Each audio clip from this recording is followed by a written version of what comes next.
Chapter 11. The 13 Articles Concerning Military Art.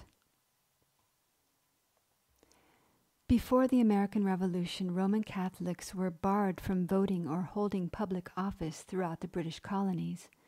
They were a persecuted minority everywhere but in the proprietary domain of William Penn, Pennsylvania and Delaware. Some of their most energetic persecutors, in fact, were the very Huguenots whom the Catholics had chased out of France in the wake of Louis XIV's revocation of the Edict of Nantes. The basis of Roman Catholic persecution was political.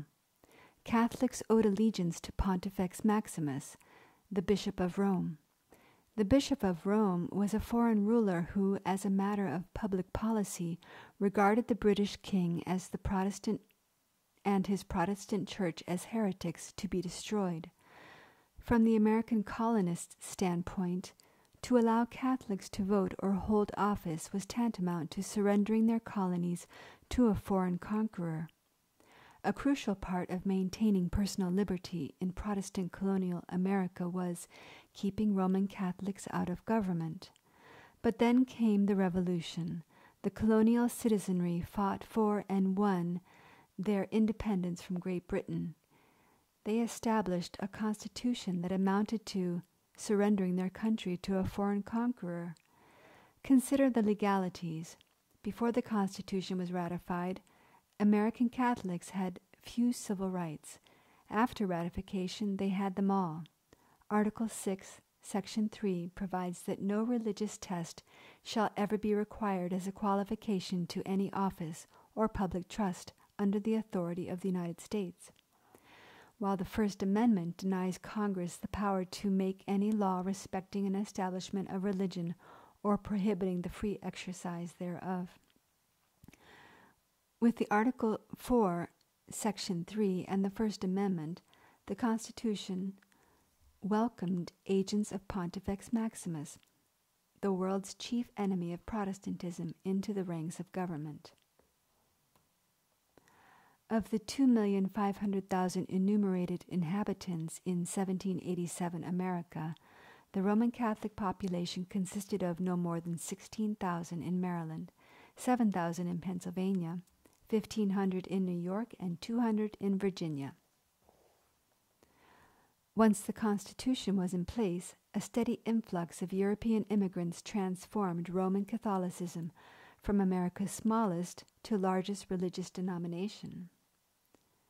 By 1850, the higher powers at Rome could view the United States as a viable tributary, if not another papal state. This awesome result did not just happen. I submit that it was brilliantly designed and commanded by a man I am pleased to honor as the American Republic's least known founding father, Lorenzo Ricci, pronounced Ricci. Ricci was a Tuscan aristocrat by birth, a stoical philosopher by reputation, and a Jesuit father by profession. He was Superior General of the Society of Jesus during the formative years of the American Revolution, from 1758 until 1775. He also may be credited with having written the most celebrated treatise on war ever published, a work entitled The 13 Articles Concerning Military Art. The reputed author of this work is a quasi-historical Chinese general believed to have lived in the 6th century BC, named Sun Tzu. Sun Tzu was unknown to Western languages until Joseph Marie Amiot, astronomer to the Emperor of China, brought forth a French edition of the 13 Articles in 1772. Amiot was a Jesuit priest under obedience to General Ricci. I base my inference that Ricci is the author of Amiot's Sun Tzu on a remark from today's premier Jesuit spokesman, Malachi Martin, retired professor at the Pontifical Institute in Rome, to the effect that a book written by a Jesuit, due to the obedience factor, can be presumed in essence to be the work of his superior general. Amiot's Sun Tzu, then, can be presumed to have been written by Lorenzo Ricci. The Black Pope's decision to publish Sun Tzu prior to the outbreak of the revolution he had engineered demonstrates, I believe, his confidence that divine authority had already delivered victory to him. Ricci knew that circumstances had reached the point at which there was nothing which his enemy, the forces of Protestantism on both sides of the Atlantic, could do to alter the outcome. He was like a chess master who sees the inevitability of checkmate 4 moves ahead and reveals his winning method out of courtesy to the imminent loser. His method was so sublimely Sun Tzuan that his opponents never even perceived his army to be an opponent, just as Protestants today are unaware that extirpating their credo is still the unrelenting Jesuit mission. The 13 Articles were ignored by Americans until the 1970s, when our corporate executives discovered their Oriental counterparts were doing business according to Sun Tzuan strategies. As U.S. corporations increased their presence in the Pacific Rim, Sun Tzu became a major survival tool. Since the Middle Ages, more than 50 editions of the Articles have been published in this country, mostly under the Art of War title.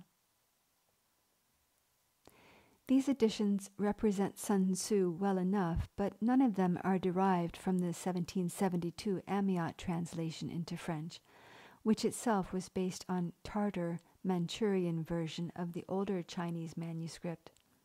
Amiot's Sun Tzu appears never to have been published in English, although in 1996, a 1996 commission by La Belle Ecclesiae produced a very fine manuscript English translation by Hermine F. Garcia. That manuscript is the source of my citations here. Only the Amiot edition reflects in virtually the Jesuit general's own words how he formed the United States of America by dividing the British Empire against itself, while at the same time dividing the rest of Europe against Britain, against even the general's own army. The Amiot is all the more remarkable for appearing in the very midst of the unfolding of this extraordinary process. Amiot begins the 13 Articles by noting how odd it is that the benign Chinese morality should spawn a warrior of Sun Tzu's magnitude.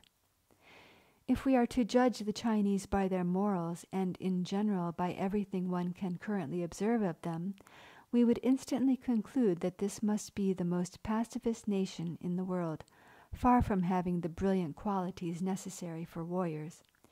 Yet surprisingly, this very nation, which had subsisted for nearly 4,000 years in approximately the same state we see it in today, has always or almost always triumphed over its enemies, and when it had the misfortune of being conquered, it gave its laws to the conquerors themselves. We know this, Amiot says, from the annals, which contain admirable accounts of prodigious bravery and lists of actions and military conduct of various founders of dynasties. He exclaims, "What heroes, what politicians, what warriors! No Alexander or Caesar could surpass them. Why shouldn't these great men, these powerful geniuses who made such fine political and civil laws, have made military laws which were just as fine?" The reference to Caesar is significant. Declaring China's dynastic heroes to be Caesar's equals, Amiot equates Lorenzo Ricci, the reigning bearer of Caesarian authority, with the greatest Oriental warriors. Were the Oriental military laws just as fine as Caesar's? It is not up to me to judge this, Amiot answers. Our warriors must pronounce themselves in this regard.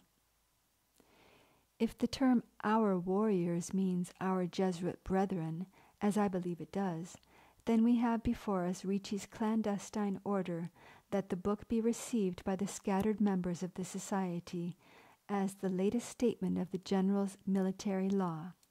Clandestine generals order clandestinely. Amiot admits that translating a war manual was contrary to my taste and so far from the object of my profession. He says that he only undertook the work in hopes that the reader might have some pleasure conversing with these foreign heroes and receiving some of their instructions and finding something useful. What cannot be denied is that Rome was served by critical events in America and England during the years of Ricci's reign, in ways that flow quite discernibly from the strategies, laws, and maxims set forth in the 13 Articles. I believe that anyone reading Amiot's Sun Tzu in 1772, knowing that its translator was a Jesuit, knowing the Jesuit mission, and knowing the nature of Jesuitic obedience, could observe world events with this knowledge and predict that the dispute between the American colonists and the British Empire would end, as it actually did, in Roman dominance over a new independent republic. Before presenting the works of Sun Tzu, Amiot recounts an important legend demonstrating the severity of Sun Tzuan authority. It is a severity that empowers the general to overrule even his sovereign in order to secure the army's perfect obedience. Hearing that the king of Wu was preparing for war and not wishing to remain idle, Sun Tzu offered his services to the king. The king had read Sun Tzu's book and liked it, but doubted its practicability. "Prince," replied Sun Tzu, "I said nothing in my writings that I had not already practiced in the army. What I have not yet said, but of which I presume to assure your Majesty today, is that I am capable of transmitting these practices to anyone whomsoever and training them in military exercises when I am authorized to do so." "I understand," replied the king. "You wish to say that you will easily teach your maxims to intelligent men who are already both prudent and valorous, that you will have no difficulty giving training in military exercises to men accustomed to hard work, who are docile and full of goodwill. But the majority is not of that nature." "It matters not," replied Sun Tzu. "I said anyone whomsoever, and I exclude no one from my offer, including the most mutinous, the most cowardly, and the weakest of men." "To hear you speak," said the king, "you would even inspire women to have the feelings of warriors. You would train them to bear arms." "Yes, Prince," replied Sun Tzu in a firm voice, "and I beg your master to be assured of it." The king, who in the circumstances in which he found himself was no longer entertained by the customary amusements of court, took advantage of this opportunity to find a new sort of amusement. He said, "Bring me 180 of my wives." He was obeyed, and the princesses appeared. Among them were 2 in particular whom the king loved tenderly. They were placed ahead of the others. "We will see," said the king, smiling. "We will see, Sun Tzu, if you will be true to your word. I make you general of these new troops. All throughout my palace you need only choose the place to which seems the most comfortable to give them military training. When they are sufficiently instructed, you will let me know, and I will come myself to render justice to them and to your talent." The general sensed the ridicule of the role he was asked to play, but he did not back down, and instead appeared quite satisfied by the honor bestowed on him by the king, not only by allowing him to see his wives, but also by putting them under his direction. "I will do well with them, sire," he said, in an assured tone, "and I hope that soon your Majesty will have cause to be satisfied with my services. At the very least, your Majesty will be convinced that Sun Tzu is not a man who takes risks." Once the king had retired to his apartments, the warrior thought only of executing his commission. He asked for weapons and all the military equipment needed for his newly created soldiers. While awaiting for everything to be ready, he led his troop into one of the courtyards of the palace which seemed the best suited for his work. Soon the items he had requested were brought to him. Sun Tzu then spoke to the princesses. "Here you are," he said, "under my direction and my orders. You must listen to me attentively and obey me in whatever I command you to do. That is the first and most essential military law. Make sure you don't break it. By tomorrow I want you to perform exercises before the king, and I intend for them to be done perfectly." After those words he strapped on their swords and put spears in their hands, divided them into 2 groups, and put one of the favorite princesses at the head of each. Once that arrangement was made, he began his instructions in these terms: "Can you tell the difference between your chest and your back, and your right hand from your left hand? Answer me."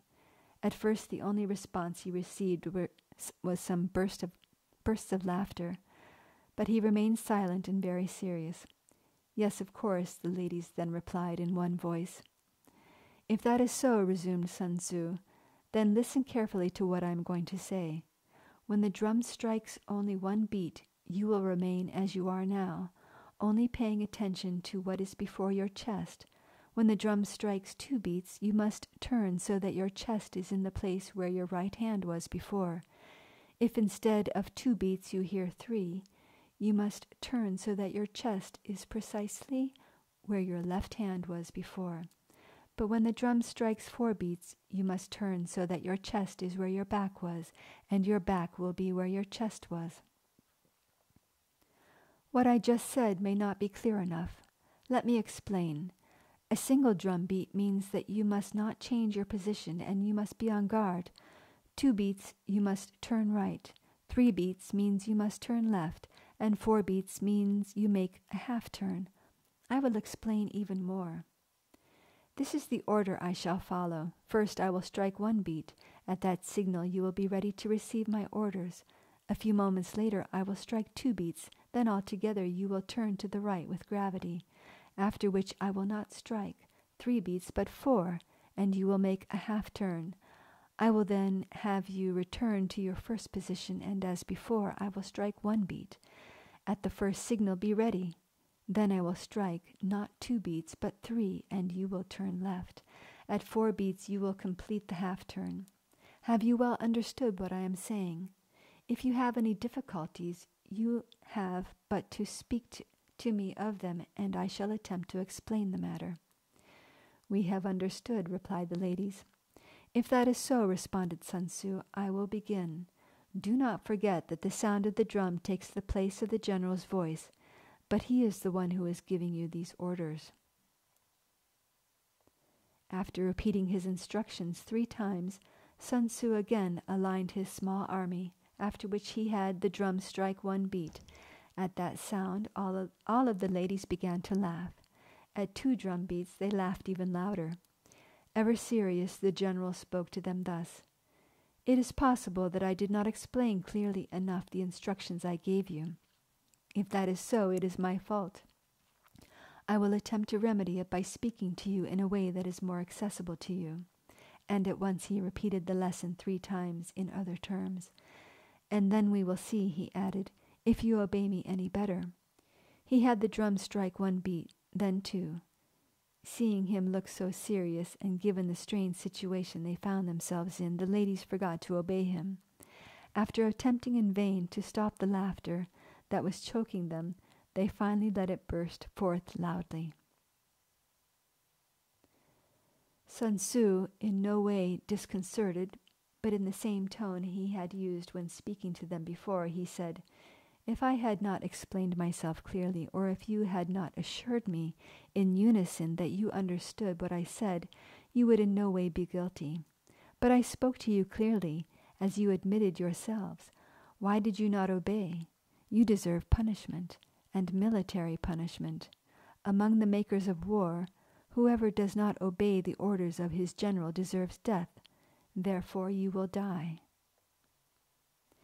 After that short preamble, Sun Tzu ordered the women who formed the 2 lines to kill the 2 who were leading them. Just then one of the men whose job it was to guard the women, seeing that the warrior was not joking, ran to warn the king what was happening. The king sent someone to Sun Tzu to forbid him from going any further, and in particular from mistreating the 2 women he loved the best, and without whom he could not live. The general listened with respect to the words that were spoken on behalf of the king, but he refused to bow to his wishes. "Go tell the king," he replied, "that Sun Tzu believes him to be too reasonable and too just to think he might have changed his mind so soon, and that he truly wishes to be obeyed in what you have just told me on his behalf. The prince is the lawmaker. He would not have given orders which would sully the dignity he vested in me. He asked me to train 180 of his wives as soldiers. He made me their general. The rest is up to me. They disobeyed me. They will die." So saying, he pulled out his sword, and with the same calmness he had displayed until then, he cut off the heads of the two who were leading the others. He immediately put 2 others in their place, and had the drum strike the various beats he had explained to his troops. And it was as if those women had been professional soldiers all their lives. They made their turns silently and impeccably. Sun Tzu thus spoke to the envoy. "Go tell the king," he said, "that his wives know how to drill. Now I can lead them to war. Make them affront all sorts of perils, and even make them pass through water and fire." When the king learned what had happened, he was penetrated by the deepest sorrow. With a great sigh he said, "Thus I have lost what was dearest to me in this world. Have that foreigner return to his country. I do not want him nor his services. What have you done, barbarian? How can I go on living?" And so on. As unconsolable as the king was, time and circumstances soon made him forget his loss. His enemies were ready to descend upon him. He asked Sun Tzu to return, made him general of his armies, and with his help he destroyed the Chao kingdom. Those of his neighbors who had formerly been the most worrisome were now penetrated by fear at the mere mention of the glorious acts of Sun Tzu, and thought only of living peacefully under the protection of a prince who had such a man at his service. This introduction confirms that Paul III's war declaration, Regimini militantis Ecclesiae, is about protecting the life of the nation, which is the Roman Church. Protecting the Church may require the superior general to sacrifice his soldiers, his citizens, and if need be, his sovereign, the Pope. In a very real sense, the great general is so inscrutably alone, so omnipotent, that he is at war with everyone. Sacrificing his own, just as Saturn, the grandfather god of Rome, devoured his own children, in order to defeat an enemy short of coming to blows. This is a great general's legitimate obligation. Sun Tzu writes, "Without giving battle, without spilling a drop of the enemy's blood, without even drawing a sword, the clever general succeeds in capturing cities. Without setting foot in a foreign kingdom, he finds the means to conquer them. He acts in such a way that those who are inferior to him can never guess his intentions. He has them change location, even taking them to rather difficult places where they must work and suffer. When a clever general goes into action, the enemy is already defeated. When he fights, he alone must do more than his entire army, not through the strength of his arm, but through his prudence, his manner of commanding, and above all, his ruses." Lorenzo Ricci's most compelling ruse was disestablishing the Society of Jesus, a campaign that mimicked the collapse of the Knights Templar 4 centuries earlier. With astonishing precision, the disestablishment ran concurrently with the escalation of hostilities between the American colonies and the British Crown. It was an amazing juggle that spanned 17 years. It saw Ricci's secret liaisons in and around the British Parliament by legislation that inflamed his secret liaisons in and around the American colonial governments to formulate a culture of rebellion. It saw his own visible army, mute and defenseless, systematically assaulted by the European powers and eventually suppressed for all eternity by a 1773 papal brief. Once the stage was set and the action scripted, it saw the general slip into deeper cover to let the Protestant powers exhaust themselves in wars that within a single generation resulted in a glorious Roman presence where once England had reigned. Clandestine military operations inspired by the ingenuity of Sun Tzu are virtually impossible to document. If strategic notes were taken, if written commands were given, they were carefully destroyed. Such that survive may have been spared in order to misinform. The mouths of covert operatives are kept shut out of a simple desire to stay alive. Sensational disclosures, too, we can presume to be misinformational. To determine that Lorenzo Ricci did in fact mount a clandestine operation at all requires a careful evaluation of circumstantial evidence. Was there an outcome that benefited him and his sovereign? Did he have the authority, the motive, the resources, the ability, and the opportunity to do what created the outcome? As to outcome, English-speaking Protestantism did in fact violently divide, and the victorious party, moreover, invited Roman Catholic religionists to participate in its political government. As to authority for waging war against Protestantism, Regimini militantis Ecclesiae authorized the general to prosecute enemies of the Roman faith. As to motive, the Jesuit oath spiritually obligated the extirpation of Protestantism in both America and Great Britain. As to resources, the Black Papacy, even as its martial strategy brought its own organization to apparent oblivion, had instant call on the vast reserve of Roman Catholic wealth. As the old Spanish proverb goes, Don dinero es muy católico. Ricci's ability to direct an international covert operation was stated and defined by the momentous publication of the 13 Articles, in what was then the language of international diplomacy.